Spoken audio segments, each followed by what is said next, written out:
Welcome to American Black Journal. I'm Stephen Henderson. A team effort led by law enforcement, church leaders, and the community is having an impact on gun violence and gang crime on Detroit's east side. Last year, there was a 40% reduction in shootings in the 9th precinct, thanks to Ceasefire Detroit. The program requires gang members on parole or probation to participate in call-in meetings with city leaders who tell them to either put the guns down or face prosecution. The gang members are offered services to help them turn their lives around. Here to tell us more is Quincy Smith, community organizer for Ceasefire Detroit, and team member Keith Bennett from GOODWILL's Flip the Script program. Welcome to American Black Journal. Thank you for having me. Yeah, great program. That's a huge number, 40% reduction in crime in, as we should point out, in an area that often leads the city in terms of violent crime. Talk about why that's working. Well, it's working because our program hinges on our ability to keep our promise, and from the community side and from a service side, our promise is whatever is going to get you to put the gun down, whatever is going to get you to leave the life of gang violence and crime, we're willing to do. It could be, I need to be relocated. I need assistance with getting a driver's license. And what have you. We make sure that it's a collaborative effort and all team players play a role in making sure we're meeting the needs of these gang members. Yeah. It's not just get tough with them, which you're doing by saying if you don't do it, we're going to have to do something else. But it is following up by saying, all right, what do you need? Exactly. What else is there? And what I like about it is it's a reminder that crime and violence are not just about the crime and violence that gets committed. They're about people's lives and what's going on in those lives. For sure. I mean, it's important for us to build that trust and build a rapport with those individuals. Our credibility on the street, is major, and when we produce, our credibility goes higher. Yeah. And then we even engage with other individuals, who need the support and who need the help as well. Yeah. Keith, talk about your role in all of this. Well, as a service provider on the Goodwill Industries of Greater Detroit's Flip the Script program, our history and our expertise is working with these type of individuals. And so personal transformation, life transformation. Too many young guys have learned how to survive and not learn how to live. And so when they're brought into our facility, we teach them how to live as a normal resident, a human being versus the street life. Yeah, people I think of Goodwill, if you say that word, they think of clothes and clothes donations. This is at least is an important piece of what you guys are. Yes, it is. This is a human service wrapped around workforce development. And so Goodwill for 95 years have kind of led the effort in putting people with challenges and barriers to work into employment. Yeah. But also since 2003, we focus on young minority males and women who are either exiting the criminal justice system or hopefully keep them from going in that direction. Yeah. Talk about the area that we're talking about here, the 9th precinct, the east side of Detroit. If you look at maps, crime maps in the city, there are two giant sort of hot spots, one on the sort of near east side, one on the west side. This is right in the middle of the one on the east side. Yeah, absolutely. 9th precinct. 7 Mile area, 7 Mile Shaner.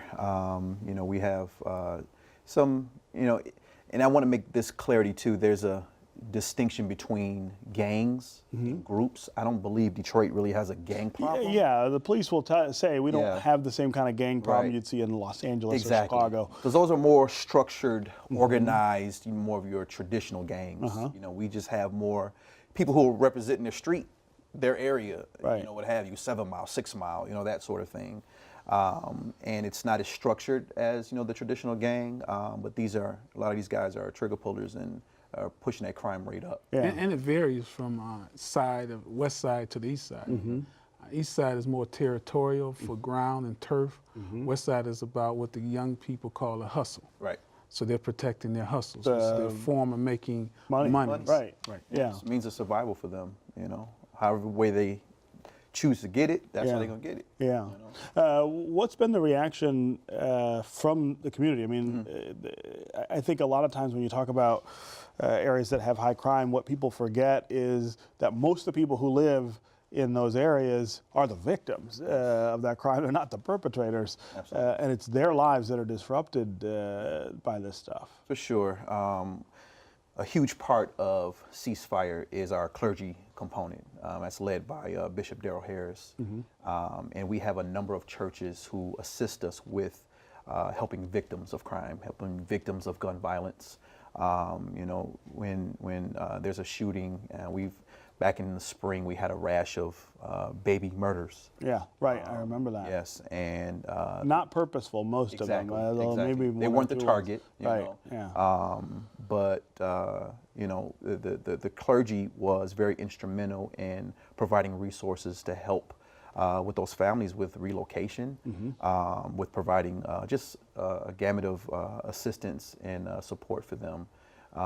But you know, it's been, you know, greatly accepted in the community because it's such a need. Right. You know, a lot of times they don't know where to turn. They don't have answers. Right. You know, and we're doing what we can to provide those solutions. Yeah, I think a lot of people would be surprised to hear that the people who are involved in this kind of violence actually want something different. That they want lives that aren't caught up in this. Young people haven't changed. Yeah. They still respond to love. Right. And for too many generations, at least 35 years, that's not been the case in our city. And so they respond to that. At Goodwill Industries, to flip the script, we treat them as, we have great customer service. So they feel at home. I think Quincy will attest to this. They feel like our facilities belongs to them. And so they take care of the grounds and the facilities and the neighborhood. Yeah. At the same time, what you're doing is sort of making up for, as you point out, the lack of other structure, other services, things that we used to have. You know, when I grew up in the city in the 70s and 80s, there were lots of things available in neighborhoods for people to just go do, really. We don't have that anymore, and it's got to make it feel a little like, this may be dismissive, but sort of a mop-up of somebody else's mess. It is. It's too much based on reactionary and coming at the end. We need to get out on the front end of this. Yeah.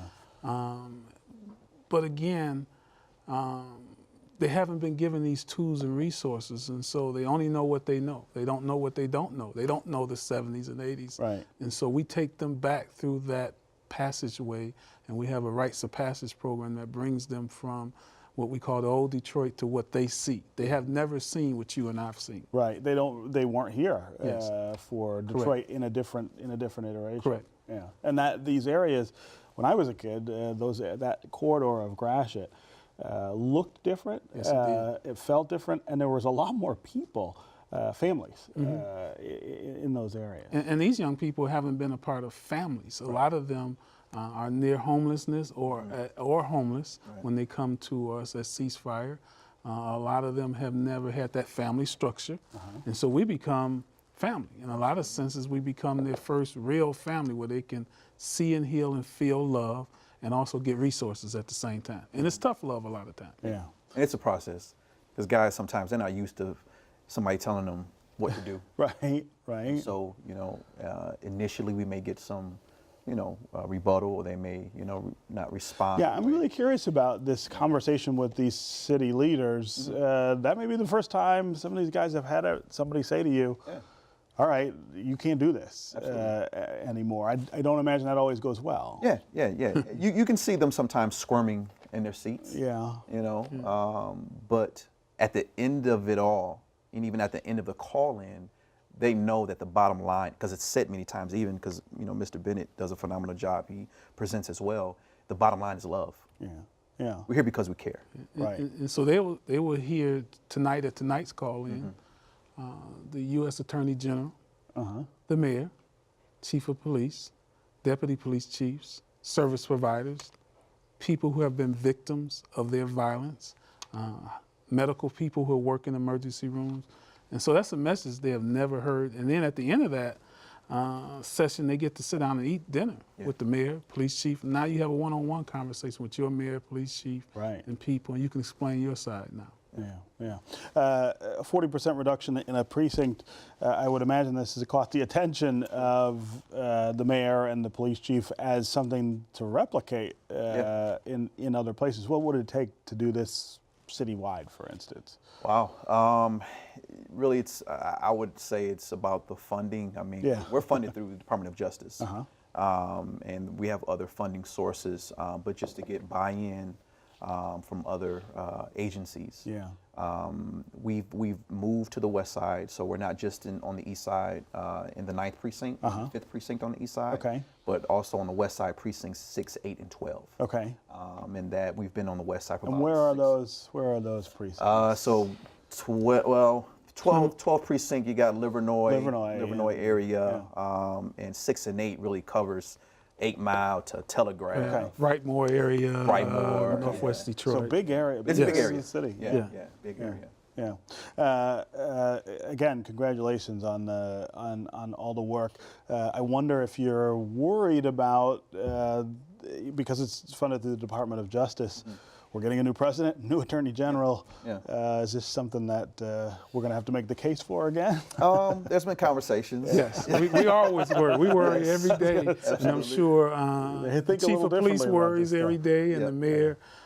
But that's part of this mission is to find out how we can keep this good work going on. And I think you can't deny, our efforts and the progress. And the success. I mean, that is a huge number. So again, congratulations, and hopefully we see this continue and grow. Absolutely. Thank you.